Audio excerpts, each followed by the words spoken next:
السلام علیکم ناظرین، میں ہوں ڈاکٹر علی آپ کے ساتھ۔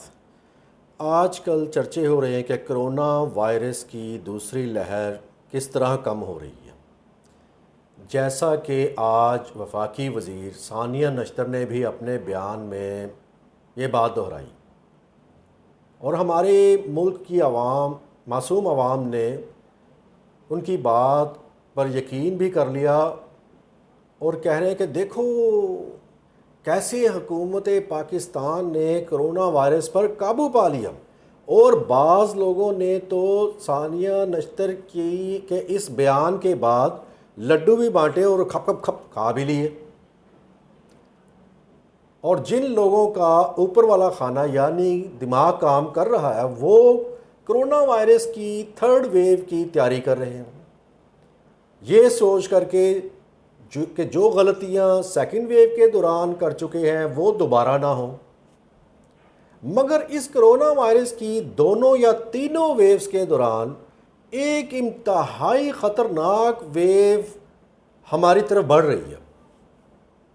اور وہ ہے فائنینشل کرائسس، یعنی مالی بحران۔ اس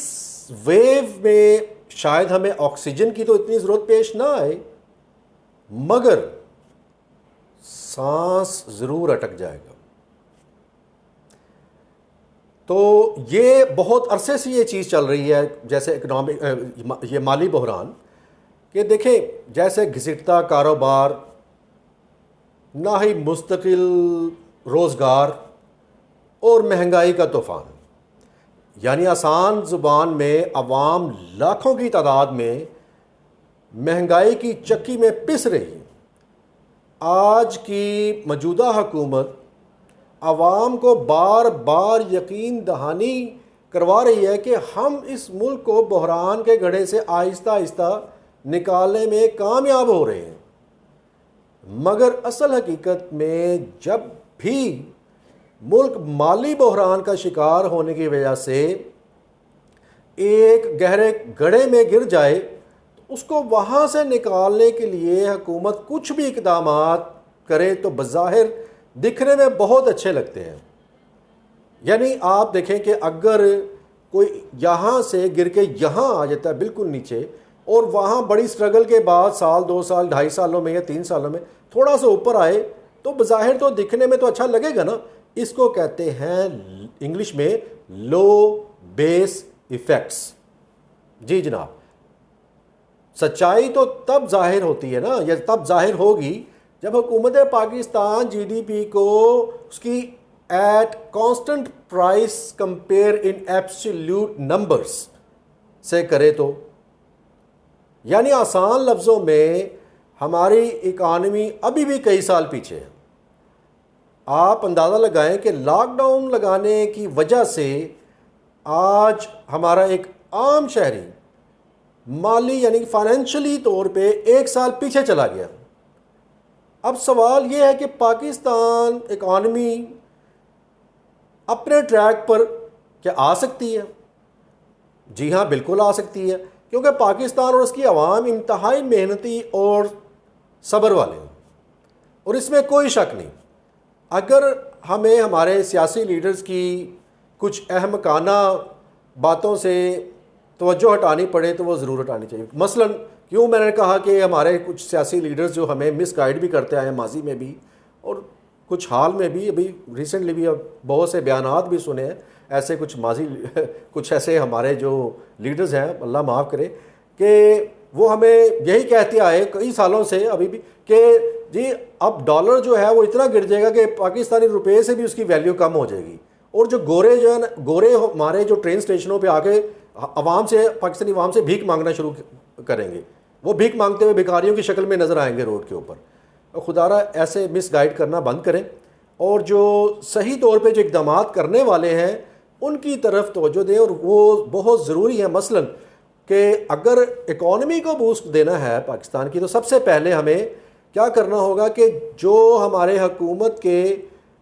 ڈپارٹمنٹس ہیں، کچھ ایسے ہیں جیسے کہ پاکستان سٹیل ملز اور اس سے ریلیٹڈ اور بھی بہت زیادہ محکمے ہیں، یا حکومت پاکستان کے انڈر ہیں ان جو زیادہ منافع بخش نہیں ہیں ان کو پرائیویٹائز کیا جائے تاکہ کچھ حکومت کے خزانے میں پیسے آئیں، اور اس کے بعد جابز کریٹ کی جائیں زیادہ سے زیادہ. اور وہ کیسے کہ حکومت کو کچھ ایسی انڈسٹریز لگانی چاہیے کہ جو مال یا کچھ ایسی اشیاء جو دوسرے ممالک میں جن کی ڈیمانڈ ہے، جیسے کہ چائنا نے کیا تھا آج سے 40 سال پہلے. ٹھیک ہے، چائنا نے 40-45 سال پہلے اس چیز کو بہت زیادہ فروغ دیا تھا. چائنا کی ایک ایسا وقت تھا، اگر آپ ہسٹری اٹھا کے دیکھ لیں آج سے تقریباً 45 سال پہلے پیچھے چلے جائیں، تو اس وقت وہاں پہ اتنی غربت تھی یا ان کے اتنے حالات برے تھے کہ ایک تو ہر دوسرا بندہ ڈرگ ایڈکٹ تھا، یعنی کہ نشئی جس کو کہتے ہیں. اور پھر اس کے بعد جب وہ ڈرگ ایڈکٹس ختم ہوئے، نشے کی وہ لعنت وہاں سے ختم ہوئی، مگر پھر غربت نے آ لیا ان لوگوں کو. مگر انہوں نے کیا کیا؟ انڈسٹری لگائی، جو ڈیمانڈ اینڈ سپلائی والے فارمولے پہ عمل کیا. ٹھیک ہے، اور اس عوام کو انسینٹیو دیا،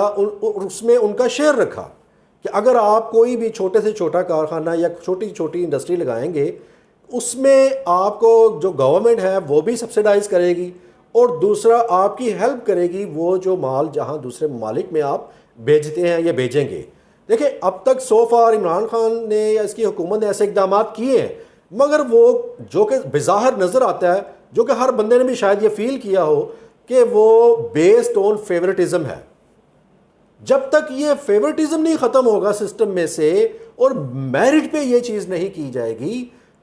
یعنی کہ جو اس کے صحیح حقدار ہیں لوگ، ان کا حق ان لوگوں تک جب تک پہنچایا نہیں جائے گا، ان کے ہاتھوں میں وہ چیز نہیں آ جائے گی، تب تک یہ حالات نہیں بدلیں گے. میں ہوں ڈاکٹر علی آپ کے ساتھ. پاکستان آئندہ باد.